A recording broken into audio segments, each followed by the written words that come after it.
Hi hello, कशा आहात सर्व? वैष्णवीज मम्मी होम रेसिपी या आपल्या यूट्यूब चॅनलमध्ये तुमचं पुन्हा एकदा खूप खूप स्वागत आहे.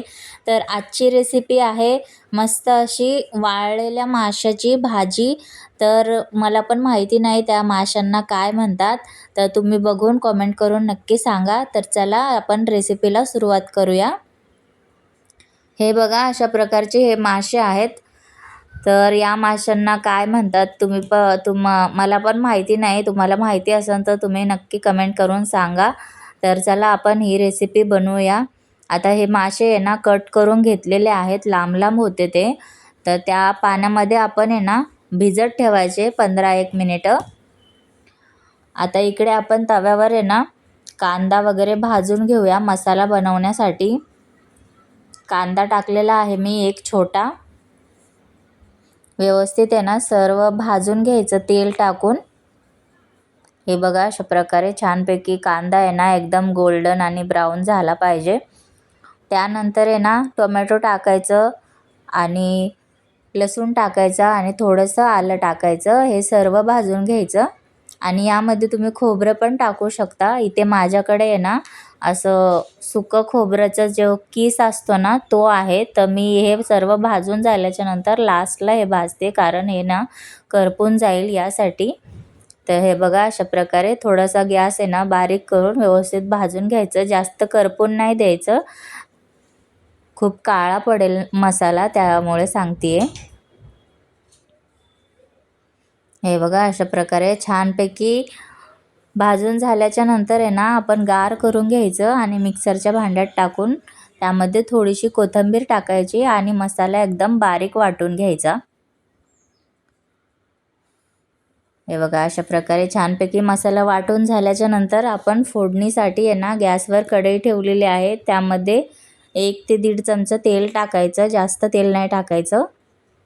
आणि आता हे वाटलेलं वाटण यामध्ये टाकूया आणि व्यवस्थित छानपैकी परतून घेऊया. असा वास सुटला पाहिजे, जेणेकरून आहे ना वाटणाला छान असा कच्चापणा राहणार नाही. जास्त आहे ना असं चविष्ट वगैरे भाजी होण्यासाठी आहे ना तुम्ही असा जर का मसाला वाटत असाल तर आहे ना तुम्ही व्यवस्थित मसाला आहे ना भाजून घ्या, तरच भाजीला टेस्ट येते. त्यानंतर आपण काही मसाले ॲड करूया यामध्ये. हळद, मीठ आणि कांदा मसाला आणि लाल तिखट हे एवढंच टाकलेलं आहे मी आणि व्यवस्थित सर्व मिक्स करून घ्यायचं. थोडं थोडं पाणी टाकून आहे ना मसाला छानपैकी भाजून घ्यायचा. हे बघा, अशा प्रकारे छानपैकी मसाला भाजून झाल्याच्या नंतर आहे ना आता हे जे मासे आपण भिजत ठेवलेले होते ते यामध्ये टाकूया.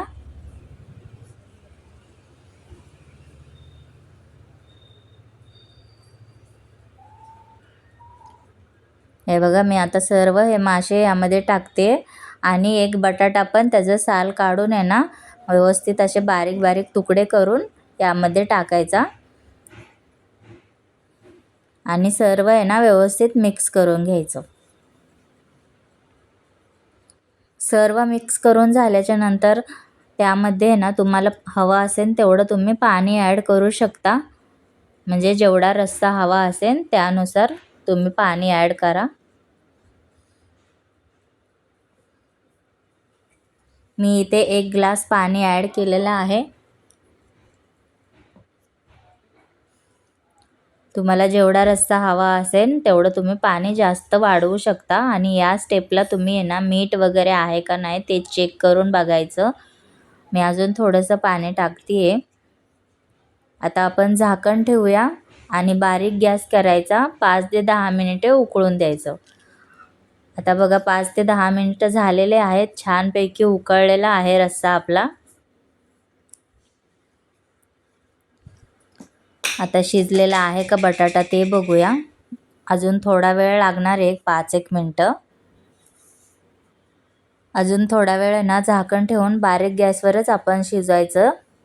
आता बघूया बटाटा शिजलेला आहे का. हे बघा, अशा प्रकारे आता छानपैकी बटाटा शिजलेला आहे. तर तयार आहे बघा ही अशी माशाची भाजी, सुक्या माशाची भाजी.